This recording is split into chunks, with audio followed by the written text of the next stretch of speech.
ॐ तव कथामृतं तप्तजीवनं कविभिरीडितं कल्मषापहं श्रवणमङ्गलं श्रीमदाततं भुवि गृह्णन्ति ये भूरिदा जनाः। श्री श्री रामकृष्ण कथामृत पंचम खंड पृष्ठा 29 27 तारीख अक्टोबर 1885 ख्रीष्टाब्द मंगलवार दिन 5:30। आज नरेंद्र, डाक्तर सरकार, श्याम बसु, गिरीश, डाक्तर दकड़ी, छोट नरेंद्र, राखाल, मास्टर प्रभृति अनेक उपस्थित। डाक्तर आसी हाथ देखिले और औषधर व्यवस्था कले। रोग संबंधी कथा और श्रीरामकृष्णंकर औषध सेवन पर डाक्तर कहिले, तेबे श्याम बाबू संगरे तुमे कथा कह, मु आसुची। श्रीरामकृष्ण और जड़े भक्त कहिले, गीत शुणिबे? डाक्तर कहिले, तुमे जे गीत शुणी नाचिबाक आरंभ कर, भाव चापी रखिबाकू हेबो। डाक्तर पुणी बसिले। सेतेबेले नरेंद्र मधुर कंठरे गीत गाउछंती, ता सांगरे तानपुरा और मृदंग घन घन बाजुअछि। गाउछंती, चमत्कार अपार जगत रचना तुमर, सभार आगार विश्व संसार, अयुत तारका चमके रतन कांचन हार, केते चंद्र केते सूर्य नाही अंततार, सभे वसुंधरा धन धान्यमय, हाय पूर्ण तुमर भंडार। हे महेश अगणन लोक गाए धन्य धन्य एई गीति अनिवार। निबिड़ अंधारे माँ चमके तो रूपराशि, तेणु जगी ध्यान करे हईगिरी गुहावासी। अनंत अंधार कले महानिर्वाण हिल्लड़े, चिरशांति परिमल अविरत जाए भासी। महाकाल रूपधरी अंधार बसन पिंधि, समाधि मंदिरे माँ किए तुमे एका बसी। अभय पद कमले प्रेमर बिजुली जले, सभे अट्ट अट्टहास चिन्मय मुखमंडले। डाक्तर मास्टर को कहिले, it is dangerous to him, अर्थात ए गीत ठाकुर पक्षर भल नुहे, भाव हेले अनर्थ घटिपारे। श्रीरामकृष्ण मास्टर को प्रश्न कले, कौन कहउछंती? से उत्तर देले, डाक्तर भय करुछंती काले आपणकर भाव समाधि हेबो। माँ कहू कहू श्रीरामकृष्ण टिके भावस्थ होइछंती। डाक्तर मुख को अनाई करजोड़ी कहउछंती, ना ना काईकि भाव हेबो। किंतु कहू कहू से गभीर भाव समाधि रे मग्न हेले। देह स्पंदनहीन, नयन स्थिर, अबाक, काष्ठ पुतलिका परि उपविष्ट, बाह्य ज्ञान शून्य, मन बुद्धि अहंकार चित्त समस्त अंतर्मुख। आउ से मनुष्य नुहंती। नरेंद्र मधुर कंठरे मधुर गीत चालुछि। कि सुंदर सभा, कि आनंद तब मुख चाही, आजी मोर घरे आसिल हृदयनाथ, प्रेम उत्सव उछुड़िला आजी। कुह प्रेममय हृदयर स्वामी, कि धन तुमको देवी उपहार। हृदय प्राण निय निय देव, जहा किछि अछि सकल निय हे नाथ। गीत, कि सुख जीवने मम हे नाथ दयामय हे, जदि चरण सरजे पराण मधुप चिरमगन न रहे। अगणन धन राशि किबा फलदय हे, जदि लभिण से धन परम रतन जतन न कर हे। सुकुमार कुमार मुख देखिबाकू न चाहे हे, जदि से चंद्र बदने तब प्रेम मुख देखि न पारे हे। कि छार शशांक ज्योति देखे अंधारमय हे, जदि से चांद प्रकाशे तब प्रेम चांद न हुए उदय हे।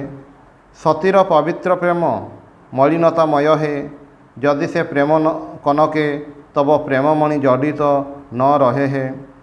तीक्ष्ण विषा ब्याड़ सम सतत दंशई हे, जदि मह परमादे नाथ तुमको घटाए संशय हे।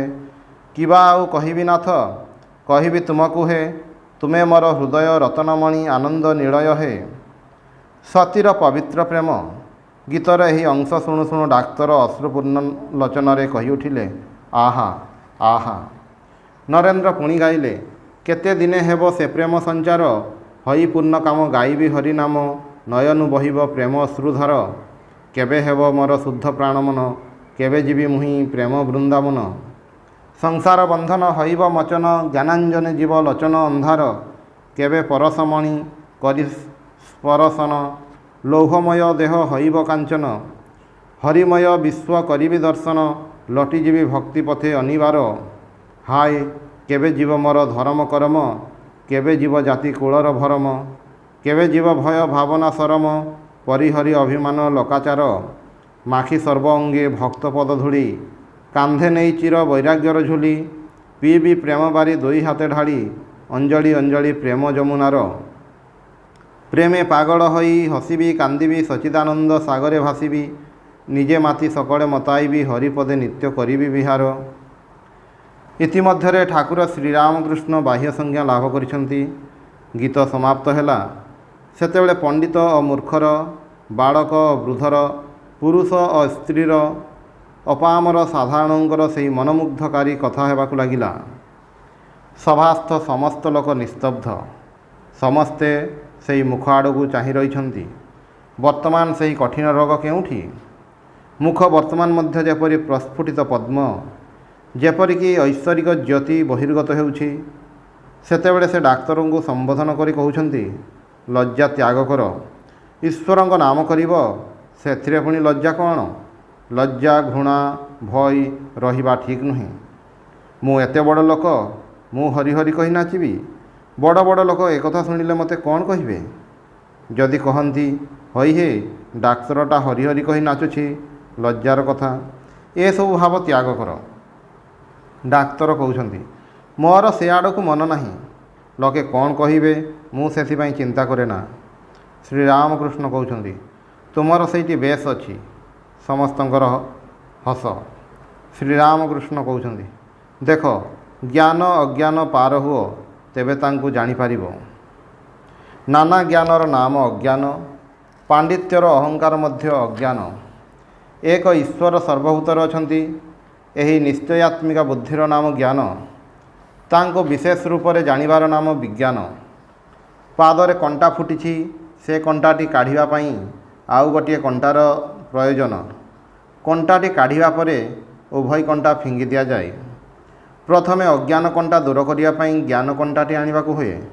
ତାପରେ ଜ୍ଞାନ ଅଜ୍ଞାନ ଉଭୟକୁ ପକାଇ ଦେବାକୁ ହୁଏ। ସେ ଯେ ଜ୍ଞାନ ଅଜ୍ଞାନର ପରପାରିରେ।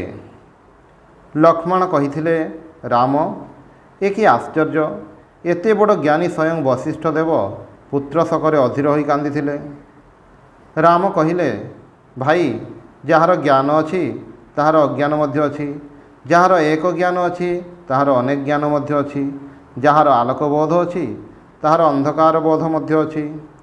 ବ୍ରହ୍ମଜ୍ଞାନ ଅଜ୍ଞାନର ପରପାରିରେ, ପାପ ପୁଣ୍ୟର ପରପାରିରେ, ଧର୍ମ ଅଧର୍ମର ପରପାରିରେ, ସୂଚି ଅସୂଚିର ପରପାରିରେ। ଏହା କହି ଶ୍ରୀରାମକୃଷ୍ଣ ରାମପ୍ରସାଦର ଗୀତ ଆବୃତ୍ତି କରି କହୁଛନ୍ତି, ଆସ ମନ ବୁଲିଯିବା, କାଳି କଳ୍ପତରୁ ମୂଳେ ଚତୁର୍ବର୍ଗ ଫଳ ପାଇବା। ଶ୍ୟାମ ବସୁ କହୁଛନ୍ତି, ଦୁଇଟି କଣ୍ଟା ପକାଇ ଦେବା ପରେ କ'ଣ ରହିବ? ଶ୍ରୀରାମକୃଷ୍ଣ କହୁଛନ୍ତି, ନିତ୍ୟ ଶୁଦ୍ଧ ବୋଧ ରୂପମ୍। ତାହା ତୁମକୁ କିପରି ବୁଝାଇବି? ଯଦି କେହି ପ୍ରଶ୍ନ କରେ ଘିଅ କିପରି ଖାଇଲ, ତାହାକୁ ବର୍ତ୍ତମାନ କିପରି ବୁଝାଇବି? ଅତି ବେଶୀରେ କିପରି ଘିଅ? ନା ଯେପରି ଘିଅ।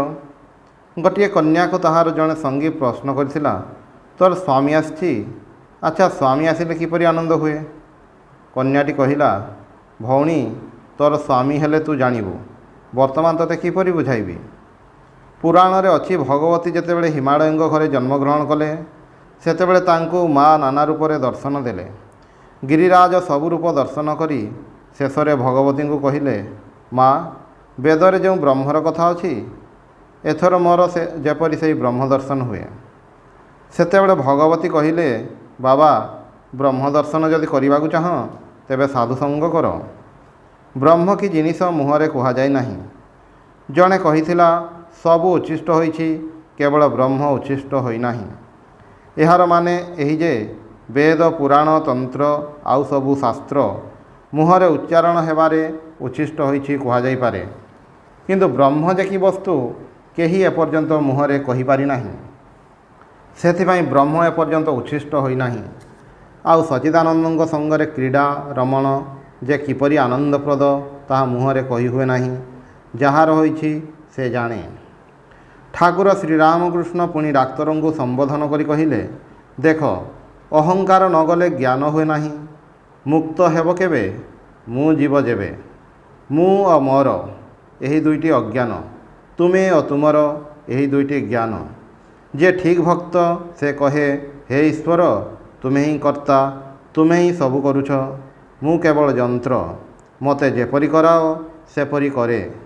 ଆଉ ଏସବୁ ତୁମର ଧନ, ତୁମର ଐଶ୍ୱର୍ଯ୍ୟ, ତୁମର ଜଗତ, ତୁମର ହିଁ ଗୃହ ପରିଜନ, ମୋର କିଛି ନୁହେଁ।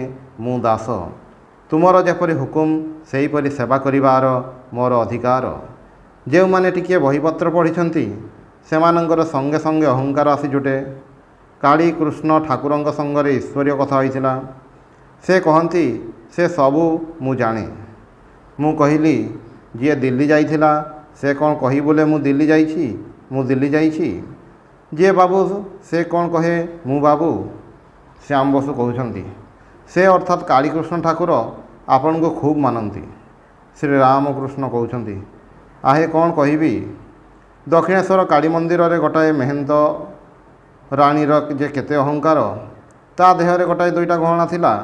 ସେ ଯେଉଁ ବାଟରେ ଆସୁଥିଲା ସେହି ବାଟରେ ଜଣେ ଦୁଇ ଜଣ ଲୋକ ତାହାର ପାଖ ଦେଇ ଚାଲି ଯାଉଥିଲେ। ମେହେନ୍ତ ରାଣୀ ସେମାନଙ୍କୁ କହିଲା ଏ ପାଖେଇ ଯା। ଅନ୍ୟ ଲୋକର ଅହଙ୍କାର କଥା କ'ଣ ଆଉ କହିବି। ଶ୍ୟାମ ବସୁ କହୁଛନ୍ତି ମହାଶୟ ପାପର ଶାସ୍ତି ଅଛି ଅଥଚ ଈଶ୍ୱର ସବୁ କରୁଛନ୍ତି ଏ କିପରି କଥା। ଶ୍ରୀରାମକୃଷ୍ଣ କହୁଛନ୍ତି ତୁମର କ'ଣ ବଣିଆ ପରି ବୁଦ୍ଧି। ନରେନ୍ଦ୍ର କହୁଛନ୍ତି ବଣିଆ ପରି ବୁଦ୍ଧି ଅର୍ଥାତ୍ କାଲକୁଲେଟିଂ ବୁଦ୍ଧି। ଶ୍ରୀରାମକୃଷ୍ଣ କହୁଛନ୍ତି ଆରେ ବକା ତୁ ଆମ୍ବ ଖାଇନେ। ବଗିଚାରେ କେତେ ଶହ ଆମ୍ବ ଗଛ ଅଛି, କେତେ ହଜାର ଡାଳ ଅଛି, କେତେ କୋଟି ପତ୍ର ଅଛି। ଏସବୁ ହିସାବରେ ତୋର ଦରକାର କ'ଣ। ତୁ ଆମ୍ବ ଖାଇବାକୁ ଆସିଛୁ, ଆମ୍ବ ଖାଇଯା। ଶ୍ୟାମ ବସୁଙ୍କ ପ୍ରତି ତୁମେ ଏ ସଂସାରରେ ଈଶ୍ୱର ସାଧନ ପାଇଁ ମାନବ ଜନ୍ମ ପାଇଛ। ଈଶ୍ୱରଙ୍କ ପାଦପଦ୍ମରେ କିପରି ଭକ୍ତି ହୁଏ ତାହା ହିଁ ଚେଷ୍ଟା କର। ତୁମର ଏତେ ସବୁ କାମରେ ଦରକାର କ'ଣ। ଫିଲୋସଫି ନେଇ ବିଚାର କଲେ ତୁମର କ'ଣ ହେବ। ଦେଖ ଅଧପାଏ ମଦରେ ତୁମେ ମାତାଲ ହୋଇପାର। ସୁଣ୍ଡି ଦୋକାନରେ କେତେ ମହଣ ମଦ ଅଛି ଏ ହିସାବରେ ତୁମର କ'ଣ ଦରକାର। ଡାକ୍ତର କହୁଛନ୍ତି ଆଉ ଈଶ୍ୱରଙ୍କର ମଦ ଇନଫିନାଇଟ୍, ସେ ମଦରେ ଶେଷ ନାହିଁ। ଶ୍ରୀରାମକୃଷ୍ଣ ଶ୍ୟାମ ବସୁଙ୍କ ପ୍ରତି ଆଉ ଈଶ୍ୱରଙ୍କୁ ଅକିଲତନାମା ଦିଅ ନା, ତାଙ୍କ ଉପରେ ସବୁ ଭାର ଦିଅ। ସତ୍ ଲୋକକୁ ଯଦି କେହି ଭାର ଦିଏ ସେ କ'ଣ ଅନ୍ୟାୟ କରନ୍ତି। ପାପର ଶାସ୍ତି ଦେବେ କି ନ ଦେବେ ସେସବୁ ସେ ବୁଝିବେ। ଡାକ୍ତର କହୁଛନ୍ତି ତାଙ୍କ ମନରେ କ'ଣ ଅଛି ସେ କେବଳ ଜାଣନ୍ତି। ମନୁଷ୍ୟ ହିସାବ କରି କ'ଣ କହିବ, ସେ ହିସାବ ସେ ପାରିରେ। ଶ୍ରୀରାମକୃଷ୍ଣ ଶ୍ୟାମ ବସୁଙ୍କ ପ୍ରତି ତୁମମାନଙ୍କର ସବୁ ସେଇ ଗୋଟାଏ କଥା। କଲିକତାର ଲୋକମାନେ କହନ୍ତି ଈଶ୍ୱରଙ୍କର ବୈଷମ୍ୟ ଦୋଷ। କାହିଁକି ନା ସେ ଜଣଙ୍କୁ ସୁଖରେ ରଖିଛନ୍ତି ଆଉ ଜଣଙ୍କୁ ଦୁଃଖରେ ରଖିଛନ୍ତି। ଏମାନଙ୍କର ନିଜ ଭିତରେ ଯେପରି ଈଶ୍ୱରଙ୍କ ଭିତରେ ମଧ୍ୟ ସେହିପରି ଦେଖନ୍ତି। ହେମ ଦକ୍ଷିଣେଶ୍ୱର ଆସୁଥିଲା, ଦେଖାହେଲେ ମୋତେ କହୁଥିଲା କ'ଣ ଭଟ୍ଟାଚାର୍ଯ୍ୟ ମହାଶୟ ଜଗତରେ ଗୋଟିଏ ବସ୍ତୁ ଅଛି ସମ୍ମାନ ନୁହେଁ କି। ଈଶ୍ୱର ଲାଭ ଯେ ମନୁଷ୍ୟ ଜୀବନର ଉଦ୍ଦେଶ୍ୟ ତାହା କମ୍ ଲୋକ ହିଁ କହନ୍ତି।